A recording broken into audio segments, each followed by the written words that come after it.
Hey, what's going on out there, everybody? It's the Negro Rockin' Podcast brought to you by the I-70 Connect. I'm the KC Stork. Got my homeboy up in Topeka, 30 pieces of AG. What's going on, homeboy? Hey, what's going on? This is 30 coming to you live. Well, not live, recorded or whatever from Topeka. So, they put a lot of effort into this, and I think they, they just went over. I think they went over a little bit. So this could be another episode in itself. So my bad. I didn't mean to cut you off. I'm just trying to add the bits and pieces to the story. Cause I know where you're going. So go ahead, my man. Well, that's how we get feedback. People will be like, "Yo, what the fuck? Y'all was referencing that? We can't give them all the goodies, man. Damn, we podcasting, bro." I know, anyway, but you want to give them the full story. I'm whispering like they can't hear us and shit. Yeah. But anyway, so we in Dallas. You know, like the whole unit is there.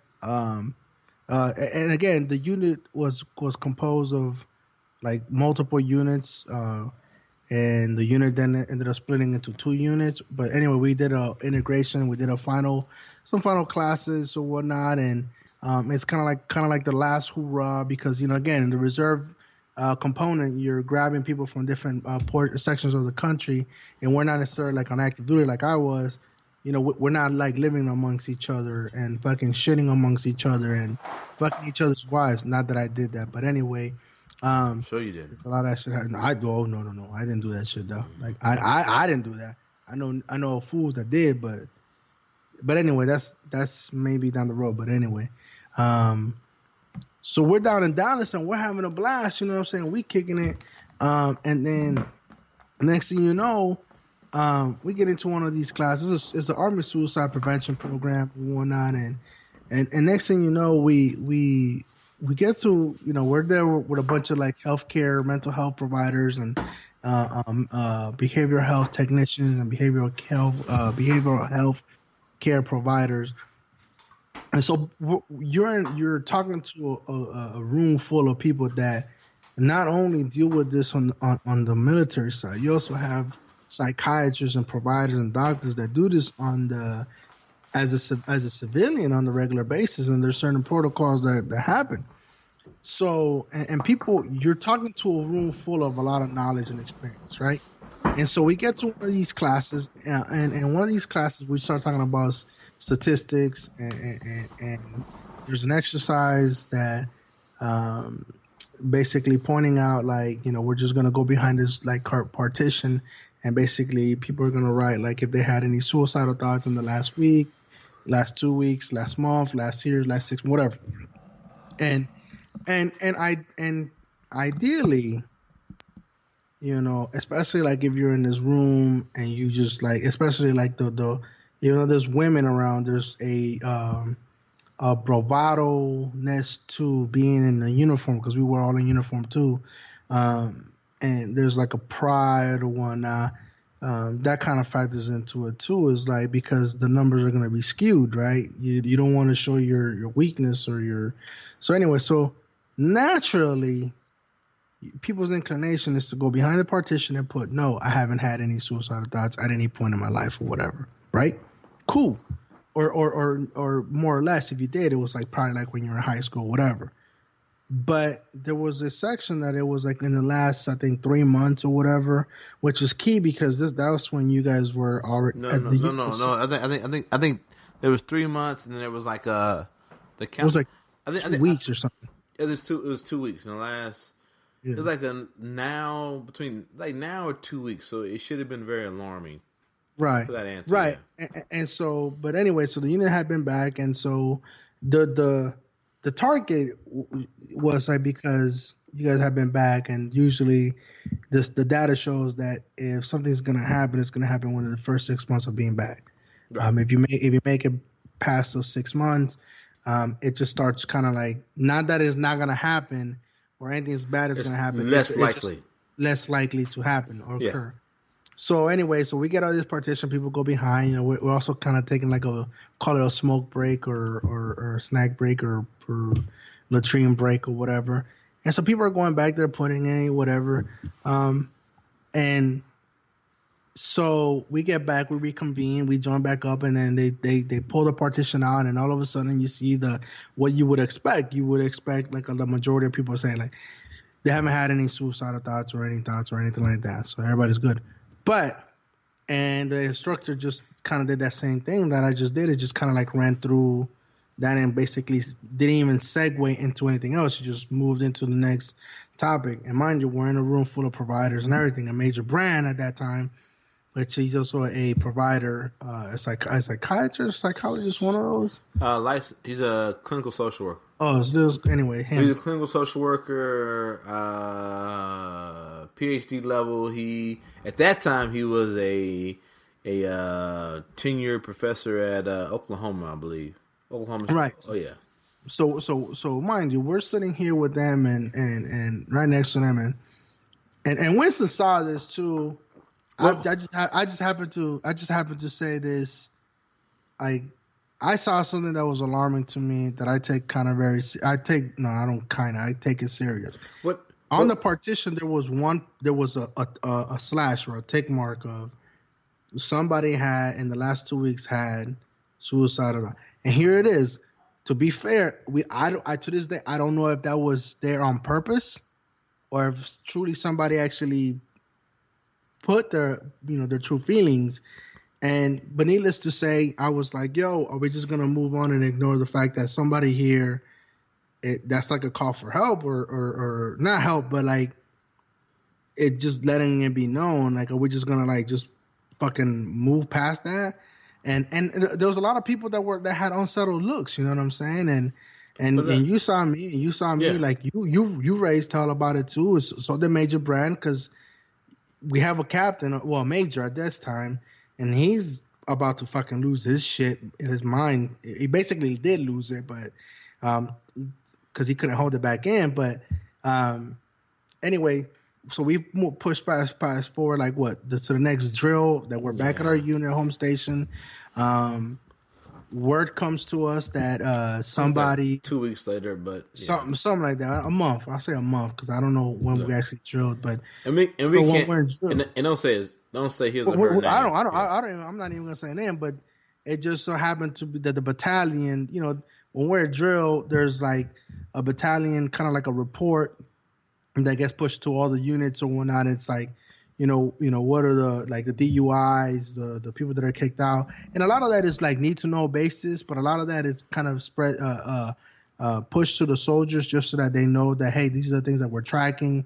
Yeah, especially like if we're talking about suicide and DUIs or stuff like that, because those are like usually like derived from either substance abuse or mental health illness, and suicide is like a big thing in the military. There's the unfortunately the rate is really, really high right now among service members, active and or former members. So there's an emphasis on that, trying to like help prevent it and intervene in it or whatnot. But so there was a report that in the last month there was in the battalion there was one suicide or whatnot. There was probably like a couple of attempts, but there was one that would actually went through or whatnot.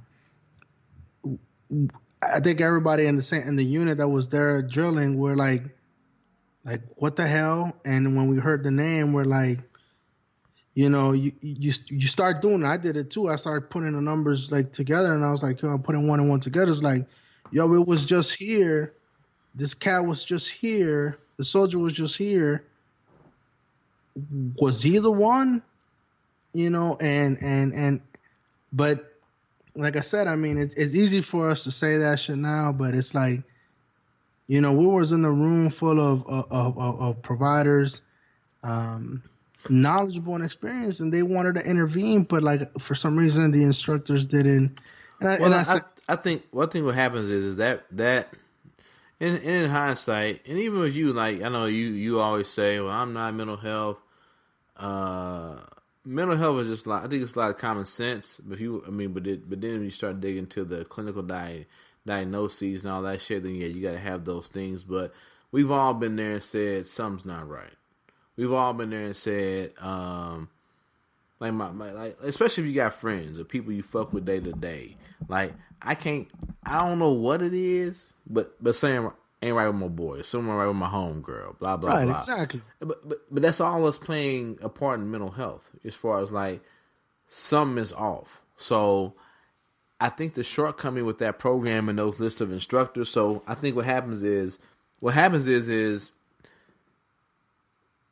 don't know if it really was an uptick, but we really started tracking suicides in the military, right? So there were times, especially you start talking about in the beginning of the year, where the military was outpacing the civilian population as far as like suicides per capita, you know. So what happens is, you and I know what happens is the military is it's not very proactive. It's very reactive. It says we got to get these programs out there, this and that, and they get all these people with these great ideas. And I believe these people mean well. But what happens is you mean well. You mean well. You want to do good.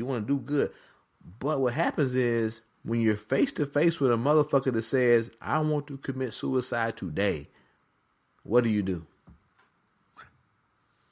You freeze. Oh, yeah, okay. Yeah. What I'm saying is a lot of people tend to freeze. Yeah. I mean, and you might be a trained professional to a certain aspect. Cool. So when I'm looking at this board and I got one tick mark that says in the last 2 weeks I've had thoughts, what do you do? But it gnawed at me. It just fucking it made me uncomfortable for real, to be honest. No, but I'm saying, but if you're leading that classroom, what do you do? Do you shut down the class? Do you say, even though I said this is anonymous, the person who put this down, do you come up? What do you do? I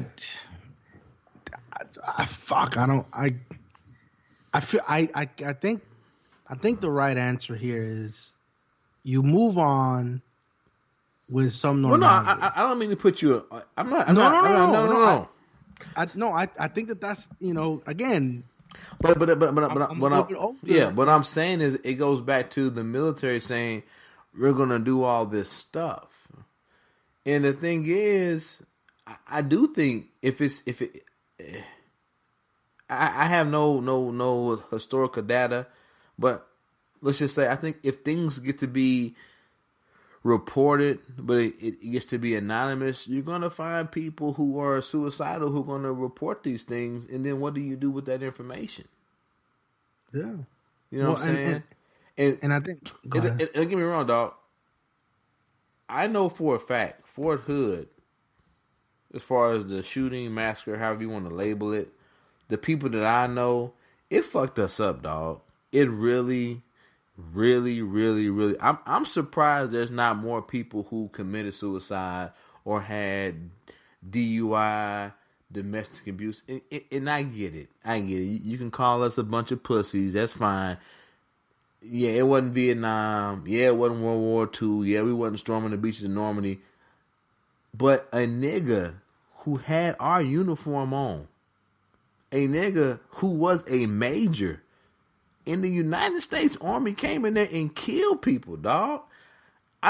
If it would just have been, to me, I think if it had just been random, whoever the fuck, it could have been Rakeem from the barbershop. If Rakeem from the barbershop came in there and killed 13 soldiers that day, I think people would have been fucked up, but not as fucked up. You know what I'm saying? Because then what happens is you get into the back end of that. You come to find out the FBI had been investigating this motherfucker for years. And saying, let it ride out so we can get to higher levels, higher echelons within ISIS, Al-Qaeda, whoever the fuck whatever CIA funded program they trying to investigate. I don't know, nigga. But let's get into that. You know what I'm saying? So now it's like, who do you trust? You know what I'm saying? Who do I trust? If a nigga break into my house and kill me, I go, okay, that's just a nigga that broke into my house. But if a motherfucking cop break into my house and rape my wife, nigga, that's gonna fuck with me more, right? Yeah. And that's what happened that day. A motherfucker who was a United States Army commissioned officer, a major. You know what I'm saying, dog? This major, lieutenant colonel, colonel general, dog. This nigga 3 steps away from being a general. Mm. People don't understand when you a major, Yeah, I mean, you're bottom tier feel grade already. Though. you're Like, feel, but even you're more feel grade. Yeah, Yeah. but even more than that though, it's not you're not feel great. I got all those terms, but it's like, yeah, you may not be the whole soldier, but you're a major. I'm going to entrust a level of respect Yeah. into you, right? So when you come into that room as that gold leaf, you ain't that black leaf yet, but you still you right there. Yeah. So that gold leaf come into a room and kill 13 motherfuckers. Yeah. He killed 13 people, dog, in less than 10 minutes. And for me personally, I was fucked up because one of those 13 people died right in my fucking face. Like nigga, ain't nothing I can do. Actually, I should say two of them died in front of my face. There was Captain. I'm trying. No block. names. No names. Yeah, okay, my bad. No names. I'm trying.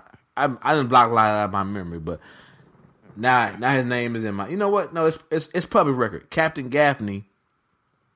Well, it is public record, but Yeah, Captain Gaffney. But the other soldier, it's not public record. She was a female soldier. Actually, she is a public. If you go and look at it. Anyway, she was pregnant, and I think it's like Captain Gaffney. Yeah, fuck with me a little bit more, but a pregnant woman dying in front of me, bro. Yeah. Nigga, I was fucked up for like 2-3 years, bro. And me and you talked about it. I was just like. It's like what do you do? A woman in front of you bleeding, shot in her stomach, talking about my baby, my baby, my baby, and it's like, ooh, yeah, like nigga, what do you do in your mind? What do you do with that? Well, and I think that's what I was trying to get to. It's like, just knowing the background of the 1908, and knowing that we're in this room full of experience, not only providers but people that have experienced firsthand. I say about 95% of the soldiers that were in there, they've experienced and dealt with a traumatic event for over a year. Went through the deployment and came back, and now we're sitting here and we're looking at one tick mark, and it can manifest in however which way. Right. But you're right though. It's like we got all these programs. But then when we're faced with the not the consequence, but when we're faced with the realities, then the question becomes is what do you do with that? Like now what? Right. And I think that's what we don't address with these programs. And that's why I felt like I've had enough. And when I saw the tick mark, I think that's why it bothered me the most, is because not only are we in a class and you're not only are we in a class that tells us to talk about it, to be open to it, to be proactive and check on your buddies, your left and your right, But yet here we are, we're ignoring this one tick mark. Again, it could have been just that they put it for effect or whatever. But at the same time, when you have when I said something, then all of a sudden everybody's and I'm pretty sure if I would have stayed quiet one more second, somebody would have said something. Can I ask you a question? What? Damn, I don't want to say that. So no names, right? No, it won't matter. Damn it, I want to ask you. That's a bad question. Because does Jamie listen sometimes to this podcast? Oh yeah. Damn it. All the time. So can I? See, you can say I'm not going to answer. So did anybody in your family say Jamie's not good for you? No. Well, her race, her whatever. I mean, not good for you, but like bring your children up, bring your mixed biracial children up. I shouldn't say mixed. I hate mixed. Oh no, hell no. Because okay. I'll be honest with you. Because I was trying to find an analogy. That's why I saw. I got off topic because then I started thinking about Fort Hood. So what I want to say was, like, even with all that knowledge, even with all the programming, if someone is set to take their lives, dog, the only thing you can do is medicate them and lock them up. Well, yeah, that's what I was getting at. That's what made the brand say. My bad. That's what made your brand.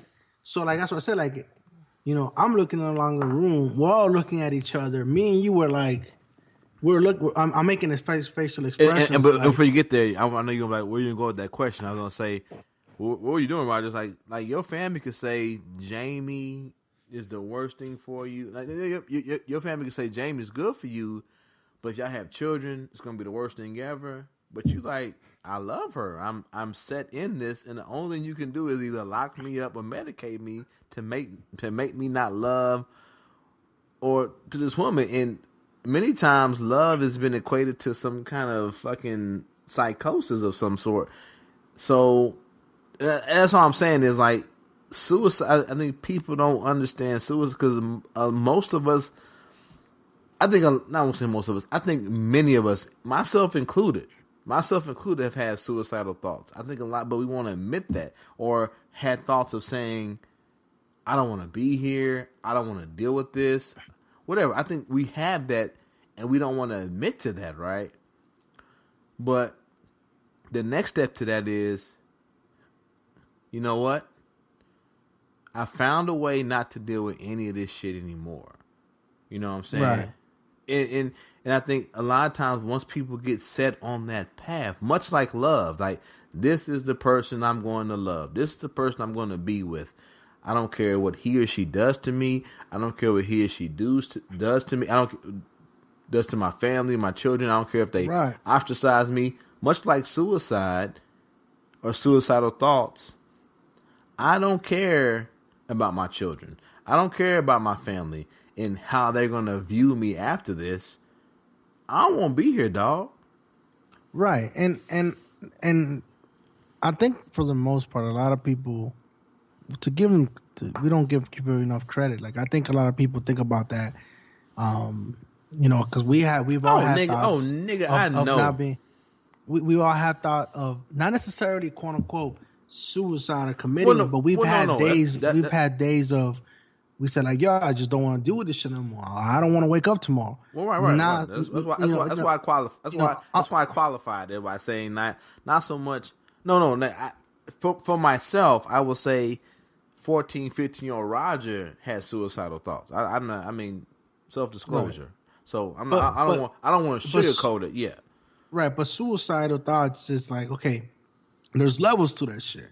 Because we say we have like basically like a broad spectrum when we say suicide and what we qualify and put it into a suicide. Because I could say, you could like literally be thinking about cutting your wrist or whatever, but all I've said is, yo, I just want to go to sleep and not wake up. Just in that tone. No, I don't want suicidal thoughts. So yeah, I don't want to sugarcoat it for you. I don't know if I was 14, 15. I can't remember, but I stole my mother's handgun, took it down to her room, and pretty much laid down with it and said, if in the morning I don't find a better thought than what I have right now, I'm done dealing with this shit. And in hindsight, it was very selfish because what happened was my real dad, we good now, but at that point in time he didn't really fuck with me. So the only man who raised me, my adoptive father, I used to be a Roger McGee, now I'm Roger Winston, so my adoptive father just found out he had cancer. And of course, being young and dumb, I was like, man, fuck the world, fuck this. If the fat nigga who never loved me get to live, why does the man who loved me and cared for me gotta die? I don't want to deal with this shit no more, dog. And yeah, and then in hindsight, maybe it was just a gesture, cry for help, anger, I don't know. But I don't know. If that next day, if I hadn't gotten up and said, I want to be here to take care of basically what happened was I woke up and said, I want to be here and take care of my mom. But that next day, if I didn't have some kind of insight, who knows? Right. But again, I think for everybody, I know you get for everybody. I was just saying for my story, I didn't want to sugarcoat it. There we go. Yeah, and I think with that, it's like I don't want to say be insensitive and say like, yo, that's a legitimate, suicidal thought, or I wouldn't say suicidal tendency, but there was a trait. But at the same time, it's like we put so much stuff into that suicidal genre that it's like somebody, well, me and you, and probably like the people around us, because it's so prevalent, not necessarily suicide, but the training and for us to be observant of that certain behaviors, you know what I'm saying? Like, so me and you could be joking around, but if I hear somebody say something the wrong way, I'm gonna be like, yo, hold up, hey, you all right? No, are you gonna be? So we do that. I hear what you're saying. I think, but I think going back to Dallas or whatever, when we're in that room, I feel like if I would have stayed, to be fair, I think if I would have stayed quiet, maybe like a half a second to a second later, more, I believe either you or Major Brand would have erupted, or any other providers or any other technicians that were there would have fucking, because the looks were there, the murmurs were there in the room. You know what I'm saying? You could feel everybody, like the tension. You could feel everybody kind of like look at the same thing that I was looking at. I just happened to voice it before everybody else did, and when I did, it opened up the fucking floodgates. And then we have Major Brand that goes back to what you were saying. Major Brand was like, there was a scenario, and it's like, yo, that soldier, we said something about like the instructor was saying something about like some passive aggressive shit, like, you bring that thought's there, you can't really do anything with that thought. They're either gonna do it with it or not. All you can do is either just kind of provide them options or whatever. And in a fucking theoretical world, that's what you would do, right?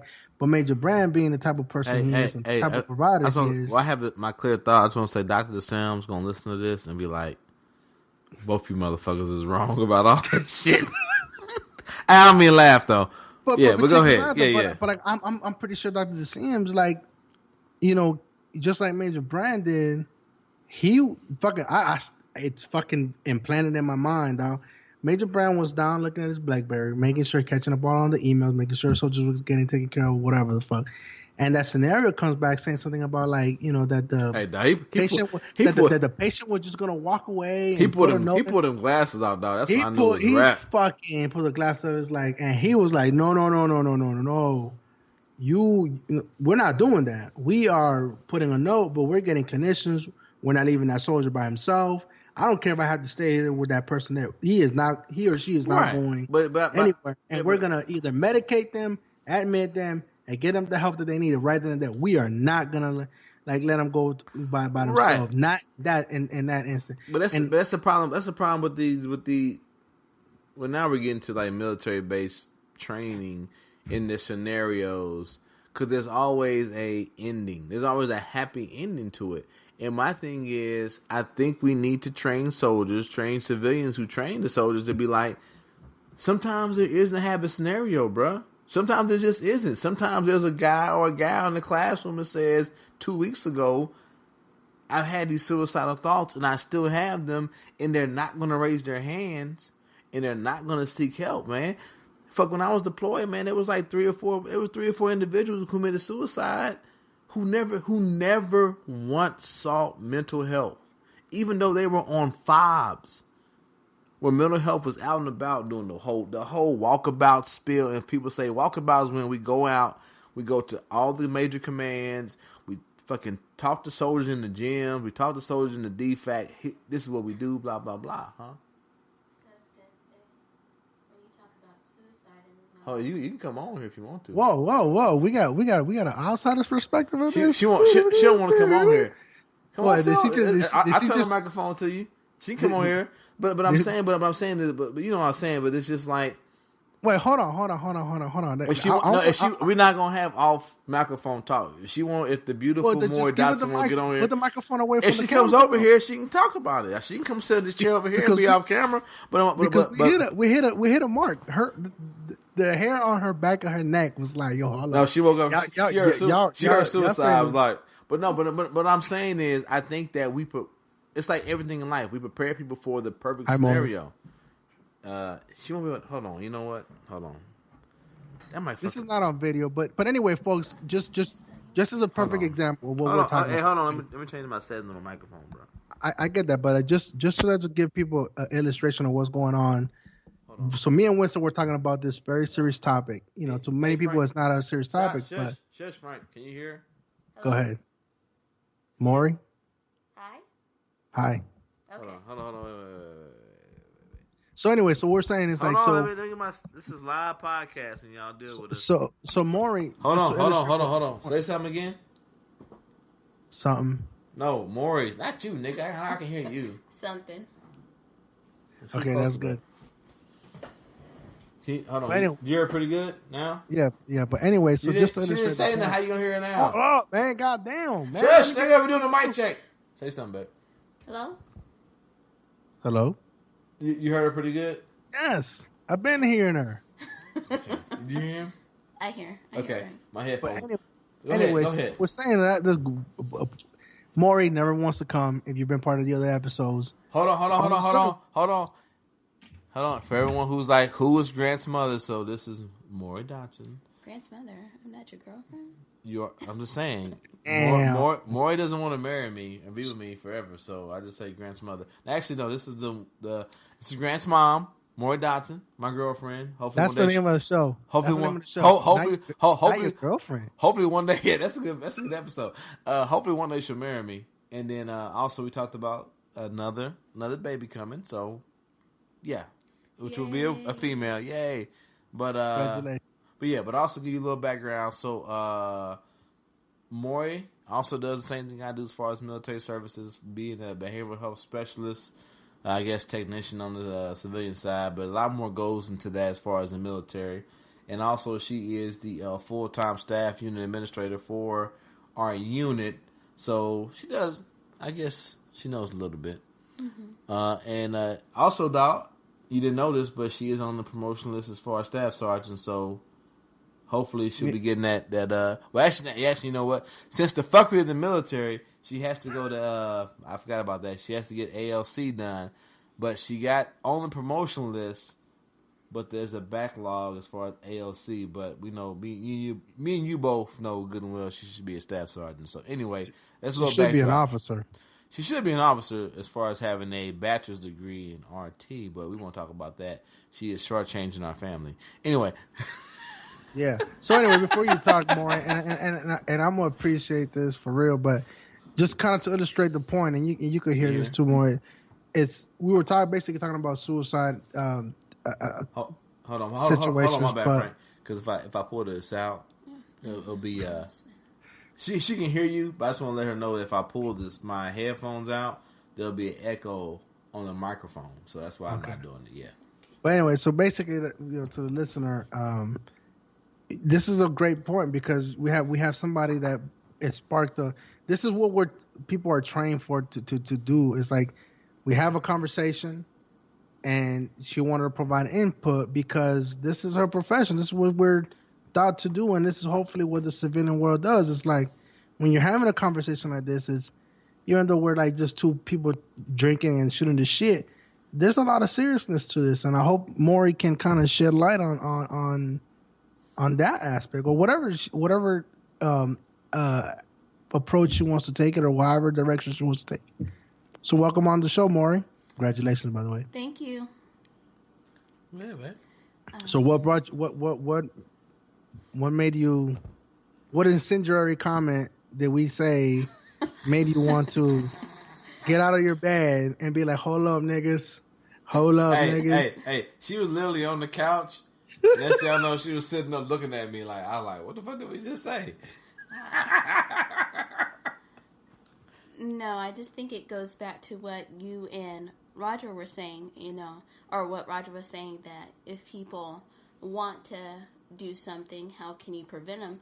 And I heard Frank say, with all the programs we have, how do we streamline it? How do we capture all these soldiers that are in need? But outside of that, if we're talking about past and present soldiers in the service, out of the service, what part of suicides that are committed by soldiers who are veterans, who don't have access to the VA, or they don't have access to the clinical services they have, because the soldiers that are on post are in the reserves, they do have access to like behavioral health. They do have access to Army One Source, and all these other things are given to them as tips or come to us in need, and that leads into behavioral health stigma and all that.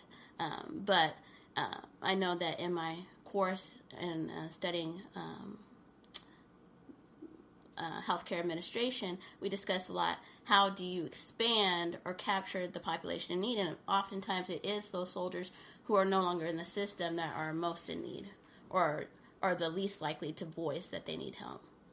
Well, I would just say, as far as for me though, like, I was on the point that we build this narrative of everyone can be fixed, everyone can be, and I think as far as like that's what we get stuck on, especially with the Dallas and Fort Hood with that yellow ribbon thing, is like that person, that male soldier, I won't say his name, had many opportunities to step up and say, and we still don't know if that was a soldier who in turn two weeks later committed suicide, to sit up and say, I need help, this and that. And I have always been under firm belief of that, as there are some people who just don't want to be here, and that we selfishly as humans say, well, why not? This existence is so wonderful and so beautiful. Why don't you want to be here with the rest of us? And I think that, I won't say selfish. I think a lot of times we want to hold on to that because we want to be here. And but that's, and I understand what you're trying to say. But at the same time, though, go back to where you were at Mr. Stork at 14 years old.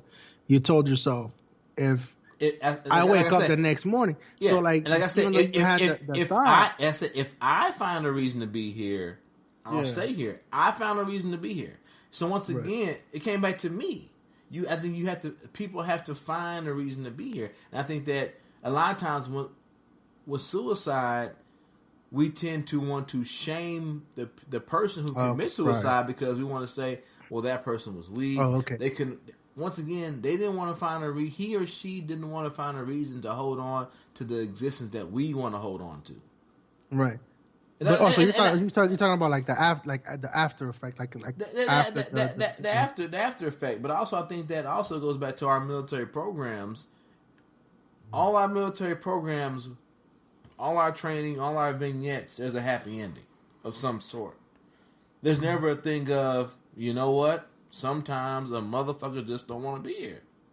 And I could agree with that because or somebody wants to be here and we just can't get to them. And maybe it's just me being selfish and speaking from the standpoint of, like I said, when I was deployed, there were several soldiers whose units I had to go back brief who never once came through mental health's door. Not once. Right. And then everyone's like, well, why didn't they come to mental health? Well, why weren't you guys here?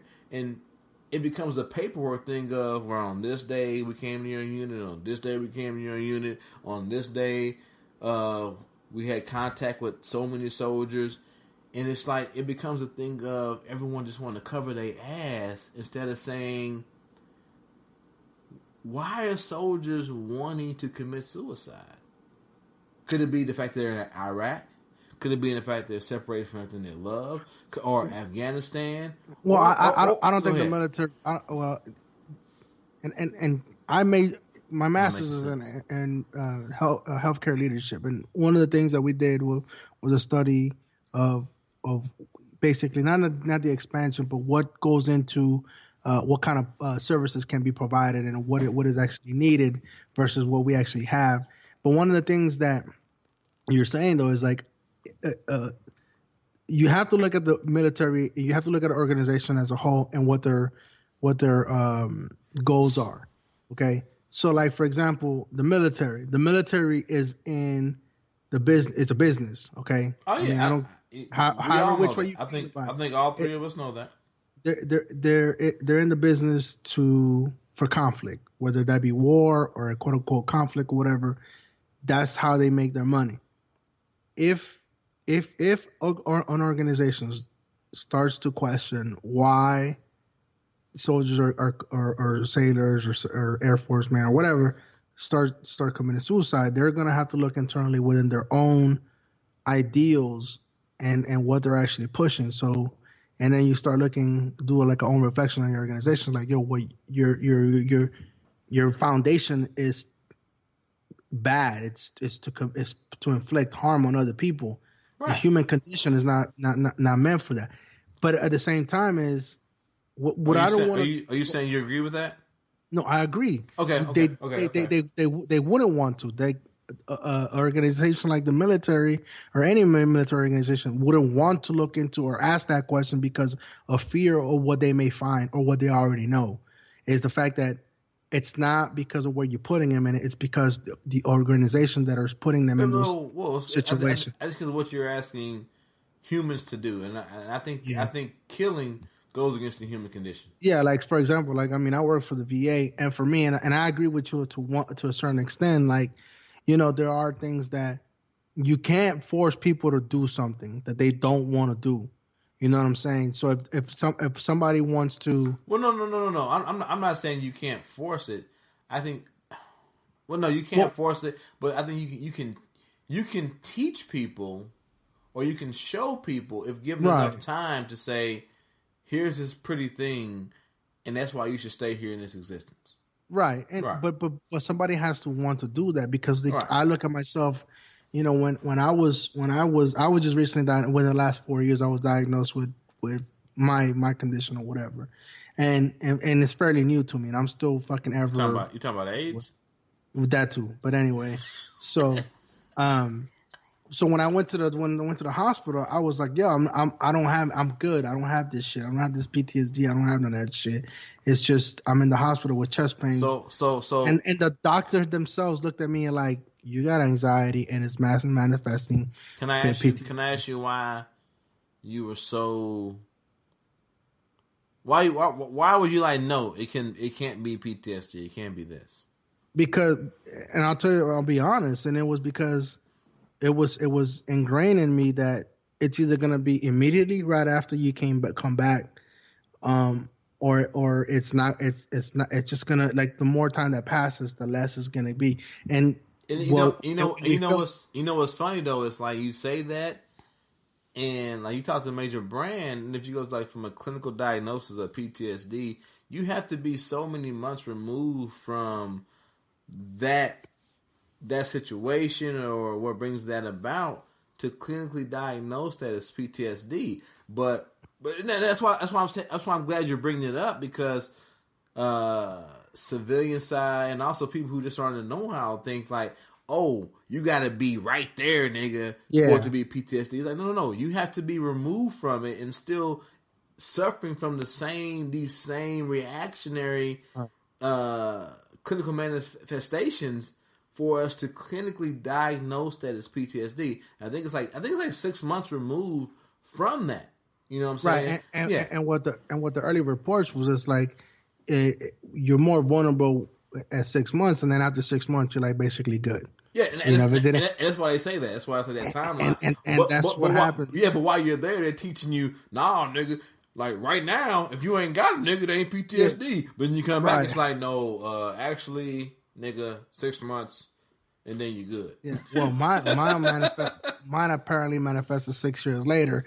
But then I started looking into it a little bit more, and the reality was that there was more and more studies, and even the VA did a shift to themselves because they started to notice that they were so focused on the immediacy of like people being discharged that they, just like how Morie was pointed out, it's what happens long term wise. We were so focused in the short term and the immediate aspect of it that we didn't really realize, and more studies as some more suicides started happening and more people started seeking help, is you started to realize that it's not just limited to 6 months. Studies were coming out that it was 4 or 5 years down the road. It's going to manifest. And that was the key portion, is it's going to manifest differently. In my case, I don't have cold sweats. I don't have none of that stuff, but I do suffer from panic attacks and anxiety, and I'm more prone than the normal person. Yeah.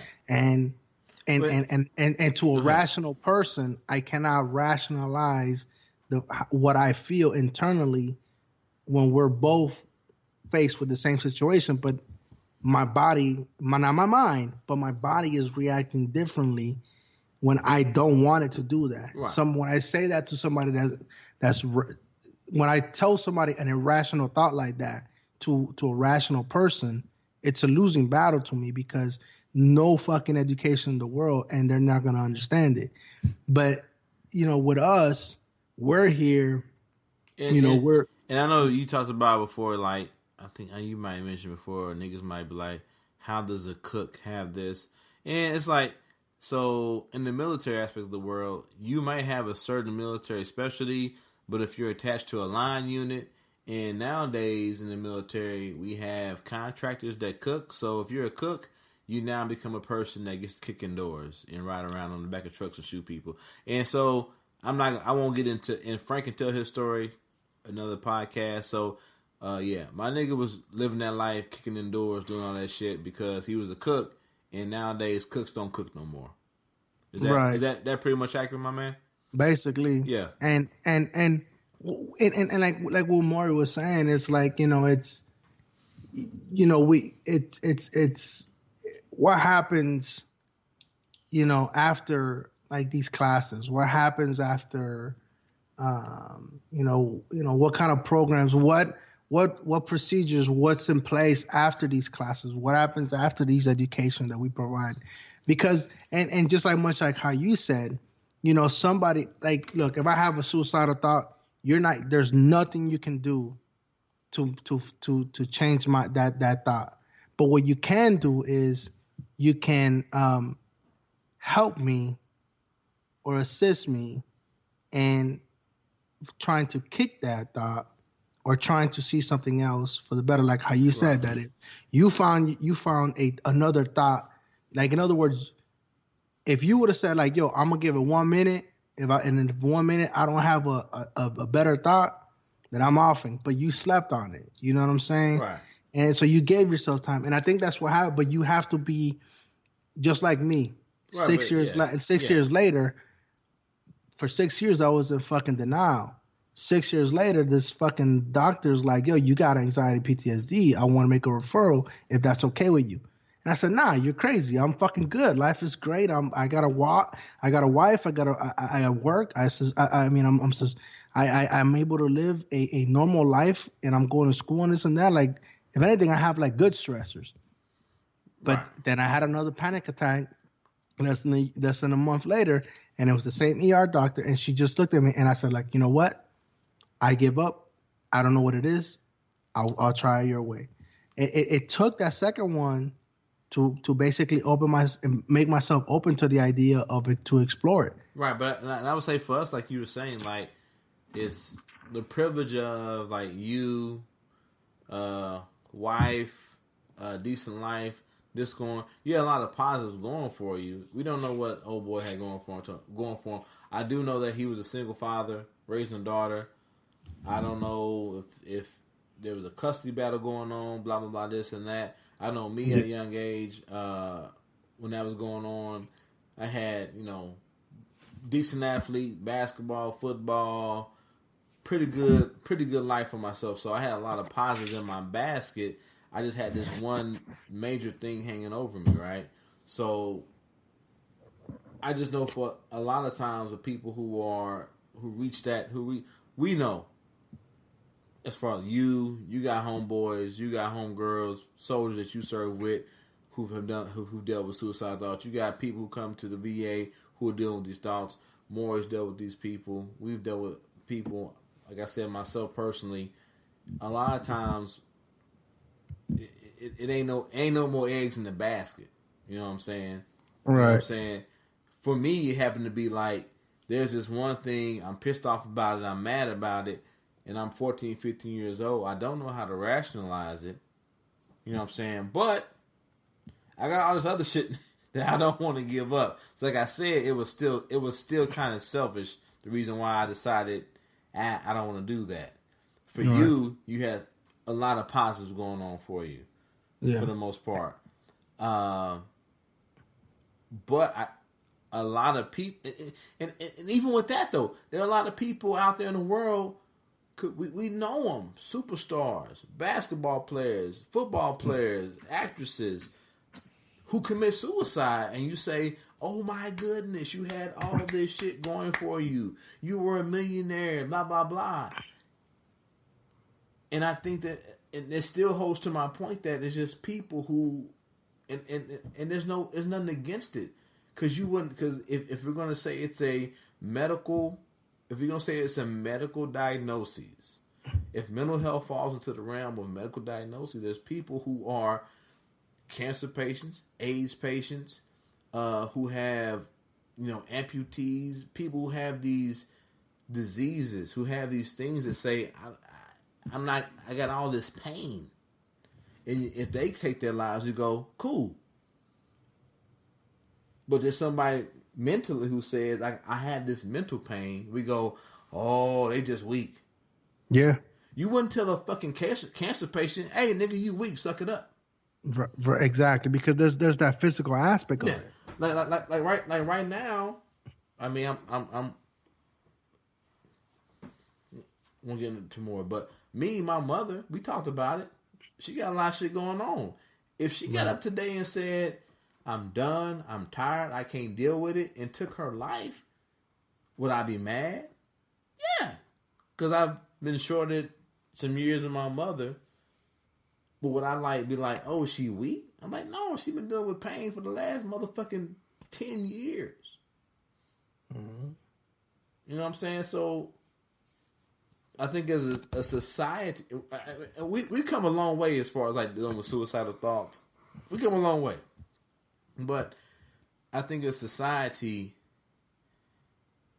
you can't say mental health falls in the umbrella of like medical, the medical household, and then say, oh, but when you commit suicide, it's totally different than all these other pains.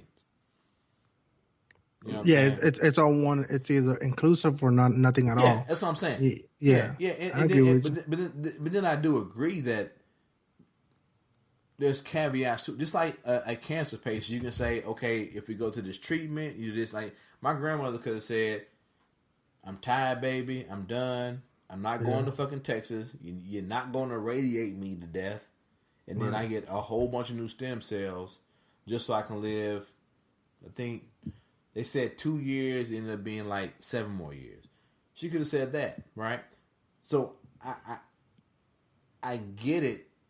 There are going to be suicidal people who say, you know what? I got a brother, I got a sister, I got a mother, I got a wife, I got whoever I love who said, I want to buy into this program and I'll try it out. And they may try it out. 2-3 years later, they might, you know what? Fuck it. I still have this pain inside of me. I don't want to be a part of this existence. The same way that somebody with a cancer, that somebody who with AIDS, whatever. I mean, I still believe that. If people want to fight me about it, that's fine. I think it's just selfish. I think humans are selfish to say that we all should want to buy into this existence. Right. And then everybody can say, well, Roger, that's because you were suicidal when you were 15. I go, that's fine. I'm still here, nigga. I'm still buying I'm still buying into it. Yeah. Oh, yeah. Just one thing before, is we're at like a little over 2 hours now. 2 hours and 50? No, hold on. We're 2 hours. 2 hours and 14 minutes. As far as recording. But I do want to say this though. It's like, and I think this, and I think Morie knows this too, and everybody knows this too. It's like, and just for the listeners, hey, look, we all have stressors in life, and when this is just something that I'm learning myself is, while we can differentiate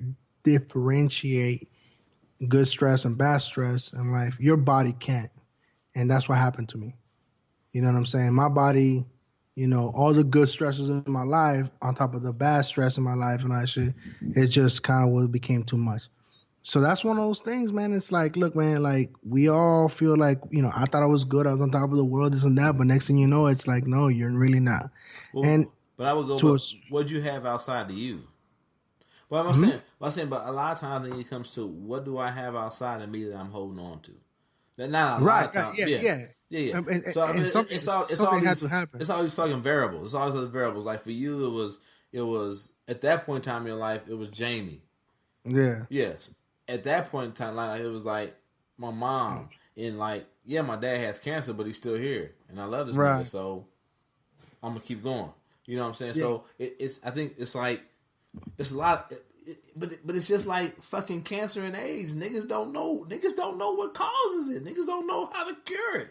I think it's the same way with mental health. We don't know what makes one person say, tomorrow I'm gonna get up, I'm gonna hold on one more day, and we don't know what makes another person say, fuck y'all all, rope around my neck, I'm jumping off the balcony and hanging myself. And just on that same point too, it is really how it affects you is just like finding out you have cancer, AIDS, or whatever. And hold on, my bad. Morie wanted to ask the question. My bad. Go ahead, Morie. She being bashful. No, I'm just listening. Okay. No, go. I mean, go ahead. What you have a lot to say. Okay, and I am on here as a private citizen, and Frank having being discharged from the military. And I know you guys are talking about the topic of suicide, but I was wondering what Frank thought about soldiers who have been discharged with diagnosis of PTSD or anxiety and things like that. That's in relation to or with administrative action. So they're discharged other than honorable. Now they're petitioning or filing a lawsuit wanting to overturn their discharge of other than honorable. They want now the military to take in consideration, I have this diagnosis. Can you consider that when considering that I had this infraction that caused my discharge from the military? Mm-hmm. So what do you think about soldiers using a diagnosis to overturn other than honorable discharge? They say that is an undue hardship to them when they may have served honorably for 10, 15, 6, 20 years. Well, I'm going to have a slanted and biased opinion about that. And to be honest, I think that's major fuckery. Because look, it's at the end of the day, it's workplace, it's occupation hazard. It's occupation related. So even if it's similar, if we're going to treat, look, mental health, you guys know this. And those that are listening, mental health, it's a medical condition, okay? It's recognized by the American Disabilities Act and is protected. Whether and they don't just get behind just any bullshit, all right? And the thing about it is, the thing about mental health, there is no physical showing. There is no. It's only something that can be either diagnosed or treated after so many sessions. But at the same time, is that if you're in a workplace environment and if it's due to your occupation, we have to treat it as workman's comp. You know what I'm saying? Just as similar as like if you get hurt on the job. I mean, it's just, we can't just hide behind the fact that it's part of it's part of the culture. It's part of the workplace. No, it's not. It shouldn't be accepted, and it should be treated just as that. Similar to like if you blow out your knee, yeah, you still get discharged, or you can get discharged, but it'll still be general, and then it'll be an honorable, whatever. What I do like is, okay, so before I got discharged, I didn't get discharged from the military because of my condition. It just happened to be during that time that the VA found it, not the Army in that case. The Army was just looking at my fucking ankles and my back and shoulder. And they only still gave me 10%, but whatever. But as far as my mental condition, I wasn't mentally fit to be in uniform, and I knew that. So that's why I was okay with not being in the military anymore, whatnot. But that's I always think about that. It's like, hey, listen, I got friends that smoke that deal with shit, but while they were in service and while we were deployed, but they got kicked out on like because they were fat or overweight program, or they got kicked out because they got caught. They didn't even get caught. They passed the drug test. They just happened to get caught with like less than a dime bag of of weed, and they got kicked out. Like no rep. It was like I never seen a fucking discharge so fucking quick. It was a 72-hour discharge, bro, for like less than a dime bag of fucking weed, and they even passed the piss test. And to this day, that person struggles with it. Luckily, unfortunately, the Army is not gonna do this. The DOD, they're not in the business of rehabilitating, unfortunately. But the VA is, and that's the organization I work for. And just recently, I'm glad you asked this question, Morie. I don't know if you read it, but just recently, the VA is making a shift to allow to extend mental health services to either general and dishonorable discharges from service members.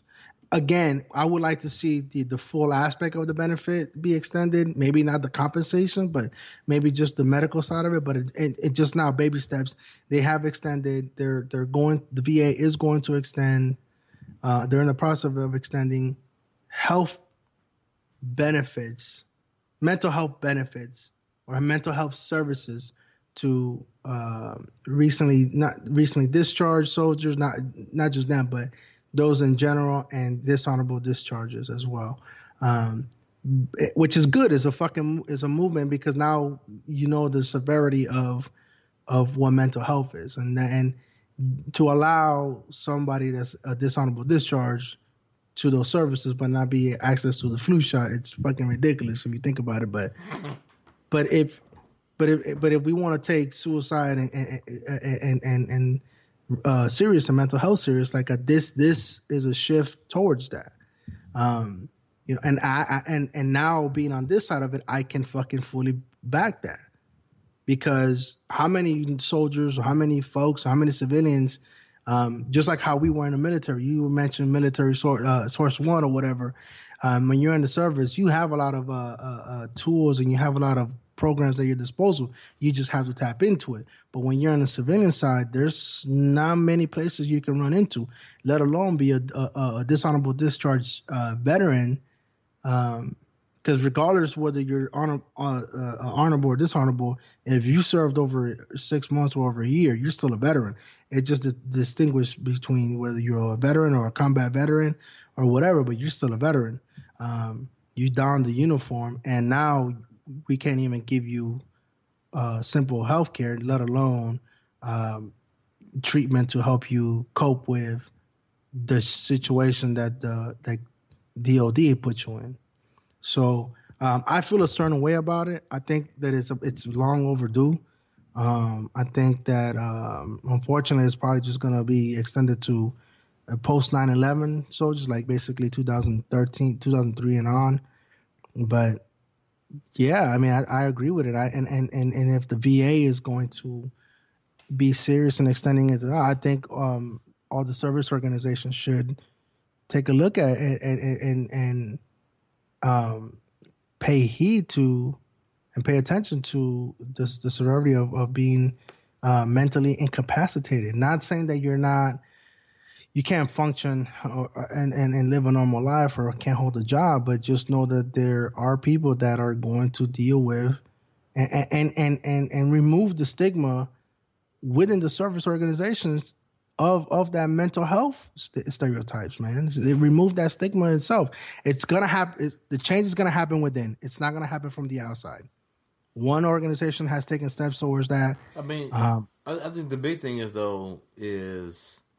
and you slowly seeing it move that way in society, but the military having to accept the fact that war,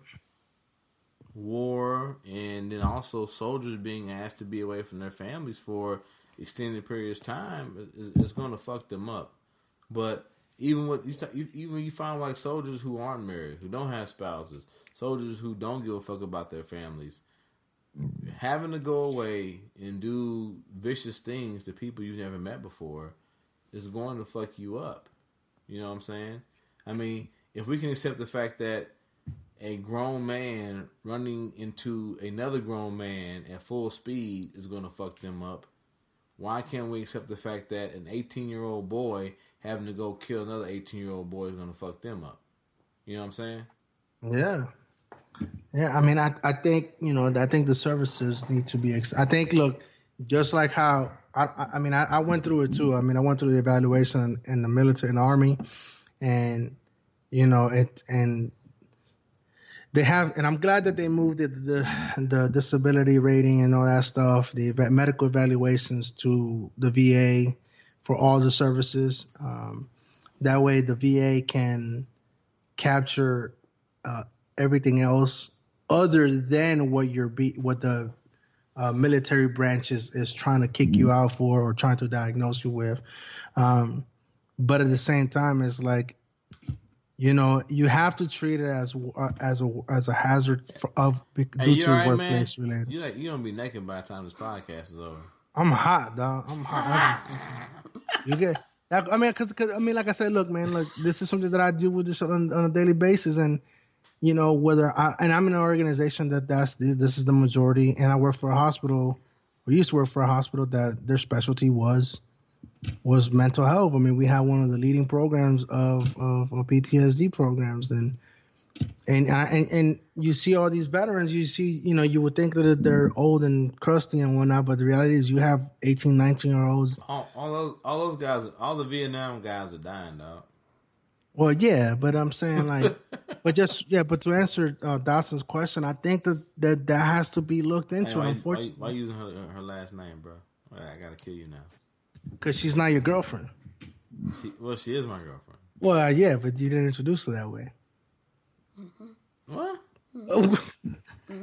What? Oh, I was trying to give her a name. Thank you, Frank. This. Hold on, I'm trying to deal with this new world of. Welcome.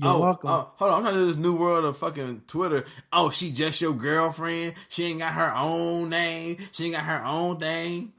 Yeah, but you get out the door. You said this is Grant's mom.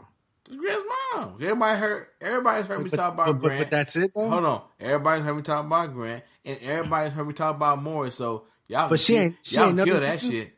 And then she had been listening to the podcast, what she hasn't been doing, supporting her boyfriend, she would know that. Oh, so it's all. So you're victim blaming now. I'm a victim. I'm the victim, nigga. I'm the victim of all this shit. Yo, you hit it with the alternative facts, nigga. Hold on, nigga. My name is not 45. I'm not Trump, nigga. Hey, I'm so anti-45, nigga. I own the Glock 40, nigga. For real, bro. But anyway, anyway. So I mean, how do you feel about that, then, Morie? Like, what? Just on that question, like, now that you're a UA, I know that your mentality shifts a little bit, and so I sympathize. She part of the man now. Yeah, I mean, you're on that side now. So technically, what? Yeah, so like when you see claims like that coming through, like, what are you? I guess, like, I mean, I don't know if you've seen it or whatnot, but like, how? But you've been a leader of soldiers too, so you probably told them once in a while, like, yo, suck it up. But if we want to take mental health serious, like, how do you feel about that? Well, as I said, as a private citizen, I think it would work if I was in the VA, working directly with soldiers full time, like I did when we were deployed. You get to know these soldiers, you get to know their life, you get to know you get to know the whole person. So I don't know when these soldiers do get in trouble, or whoever's reviewing their packet knows them fully.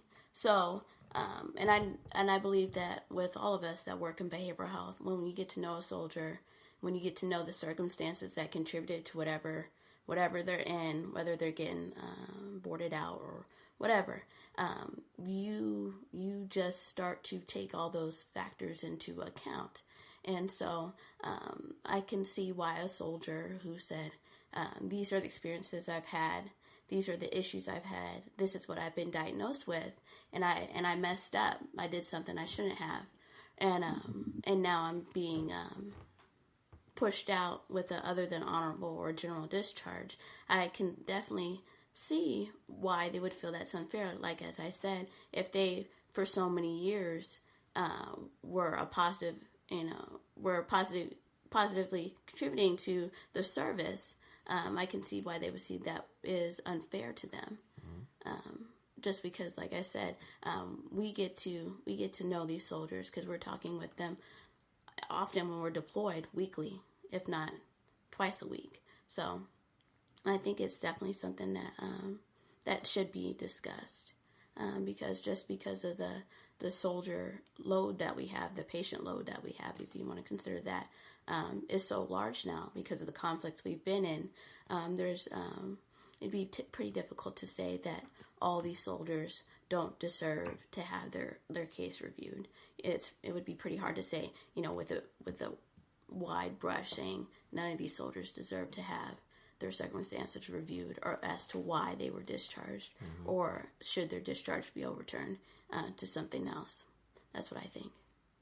Yeah, and add to that though, I think we're also living at an age where especially with Vietnam, the last, I guess, major conflict before we got into Iraq, we see the manifestation of what happens when there's not appropriate mental health care for veterans when they come back. When it's kind of this thing of, well, we'll just push you out, push you back into the civilian population.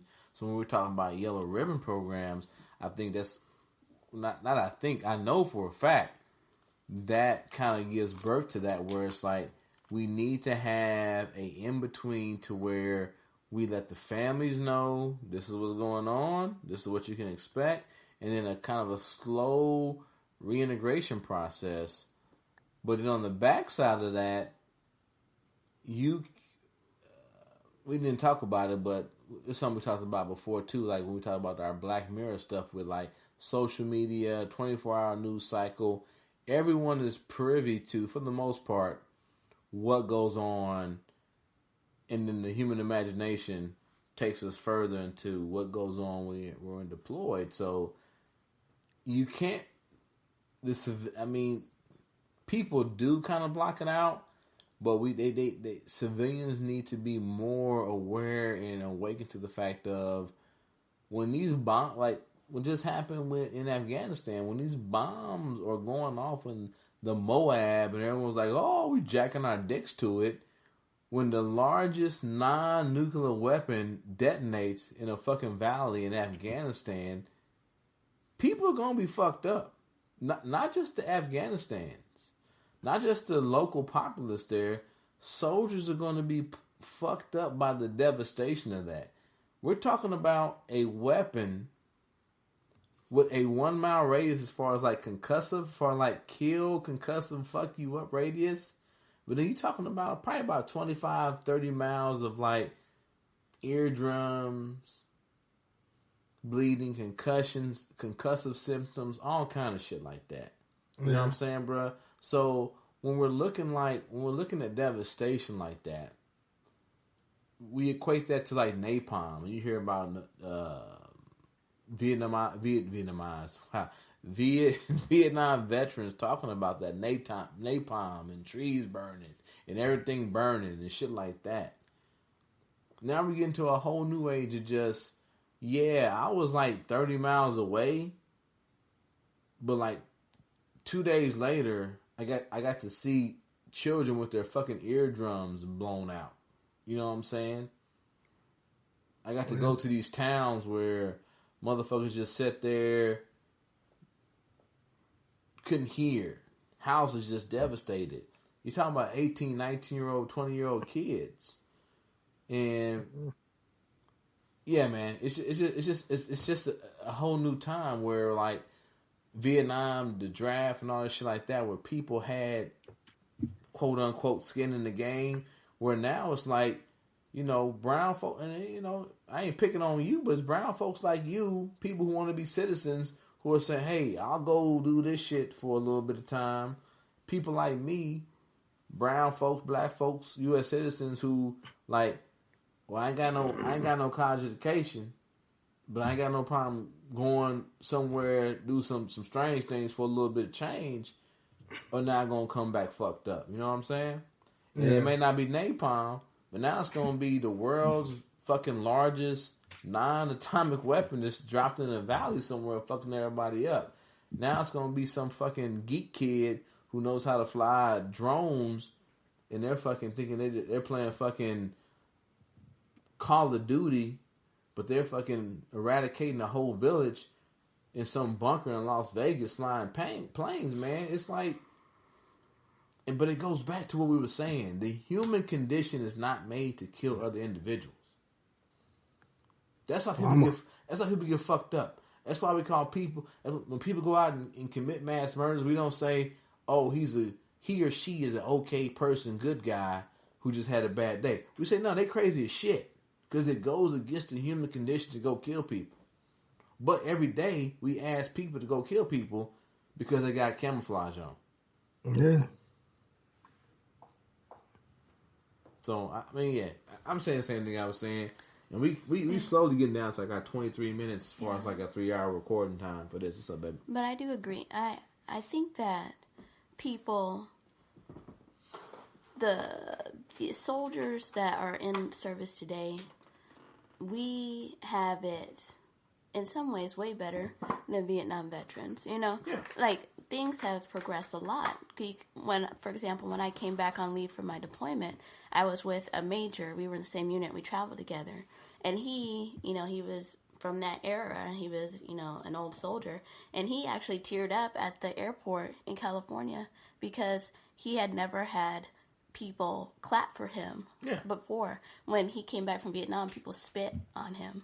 Well, that's what I was saying, babies. I mean, does that No. make you less than a woman? I say, babe. That's what I was saying as far as like Yellow Ribbon program. I think they learn. Yeah. Shut up, nigga. Why is your wife not on the program? Anyway, so I think that she knows her place. Yeah, she knows her place. Wow, I think that goes back to what I was saying as far as like I love you, Jamie. learning. Well, one aspect of learning as far as like, if I say the Yellow Ribbon program, and if their whole literature goes into that as far as like soldiers went away, families didn't know what they were doing, and then when they came back, it was like it's very reintegration. Yeah, there was no welcome back, nigga. Yeah. It was like, you're back. Here's a bus ticket. Go back to your home, and then you can get into the whole aspect of like the climate of the United States. United States, like. Even when black soldiers were going back to the South, it's like, oh, you still a nigga. Yeah. Fuck your uniform. You a nigga. I don't care what you did while you was overseas. Why you looking this white man in the face? So, like, there was a whole, I see what you're saying. Yeah. It's reintegration versus people's, how readily people are to put military forces on the ground. Yeah. Yeah, there's a difference there. Yeah. Well, but you know, it's good that there are, and I agree with you. We do have it better than our generation. Our generation of being in the service. We do have it better, and we're fortunate to say that, man. You know what I mean? Right. That we have more programs available. I wouldn't go to say that we're better as far as like force related or whatever, but there are more programs already available for us. But again, though. But hold on, before you get into that, I won't say we're so much better because you can never. I won't say better because I don't think you can ever correct or make the human condition better as far as like it goes against what we do as far as taking the life of another human being. We can do whatever we want to as far as social media, Fox News, MSNBC, CNN, and make them others. But I think what happens and a lot of times we say they're others. You see people get all hopped up. ISIS this, ISIS that, ISIS other, Hunter, to try to make it feel right. But I think what happens is people come back home and they get fucked up in their later years because you still took the life of another human being. Yeah. And there's no program. Well, there are programs. It's called mass media. That's what mass media does. To try to condition you to make people, to make you see them as others and make soldiers see them as others. But when you're a young 18-year-old boy or girl, female, male, out there and you take a life, it becomes very human, bro. And you've been there. So it is what it is, man. Yeah, but we also have to, I think, with time, we also have to be cognitive of our social realities and and the time that we live in right now, and how you say the climate of our country and and the times that we live in now. It's you know we're openly talking about suicide. We're openly talking about mental health, and we're making that stride. It's not going to change overnight, but these type of changes may, in fact, especially you guys, you're in a leadership role. Well, Dotson, you might be. Are you in a leadership role? You might be. You should be anyway. You should be a fucking captain or a major. But anyway, he should be a captain or a major. But. Yeah. But anyway, but you're in management now because you're a unit administrator on the civilian side, and for more or less, you're gonna be the person that the people come to guide for guidance as far as like not necessarily for treatment, but you may be the person that they may reach out to help direct them to where they need to go, to what resource they need to be at. But again, though, that change, that shift, I've noticed it. I've noticed it with myself, and I've noticed it within the organization that I work with, and I know it's slowly starting to turn.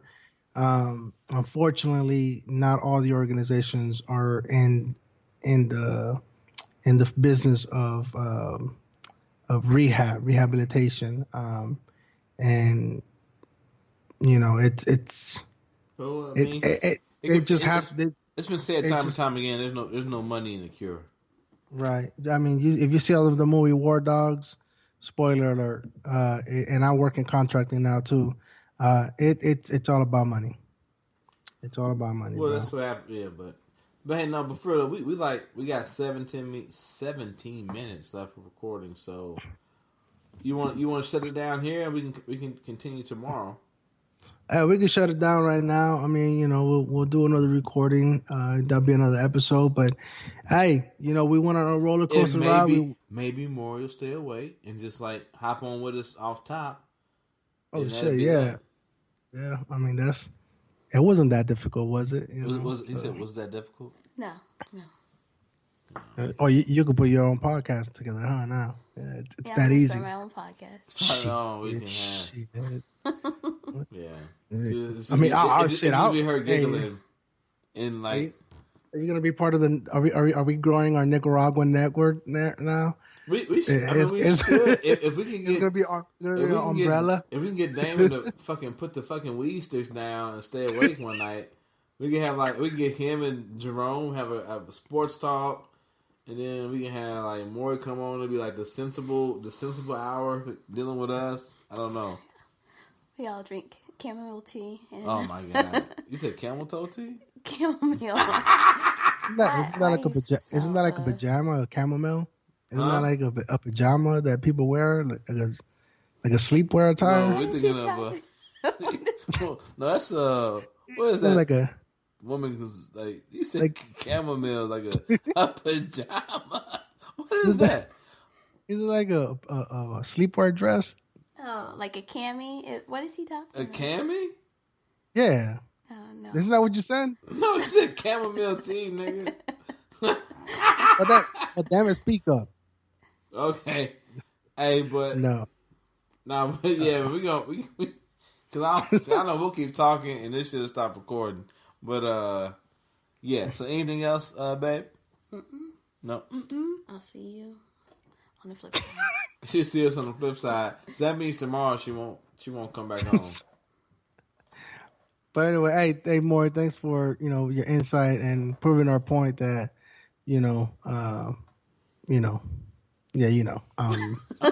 Thanks, Frank. Thanks, Frank. All right, boy. So hey, man, I'm gonna holler at you tomorrow, man. I don't know what that means. Thanks, Frank. All right. See you on the flip side. See you on the flip side. Enjoy the music. Enjoy the music. This is She's not your girlfriend? This is I'm about to say Frank's mom. This is Grant's mom, aka my girlfriend. Hopefully, it'll be my wife one day if she accepts me. But nah, Thank you, baby, for getting on, waking up out your slumber. This is the Nigga Rockin' Podcast. I'm the KC Stork. Got my homeboy, 30 Pieces of AG. We out. And we enjoy the music. Enjoy the music.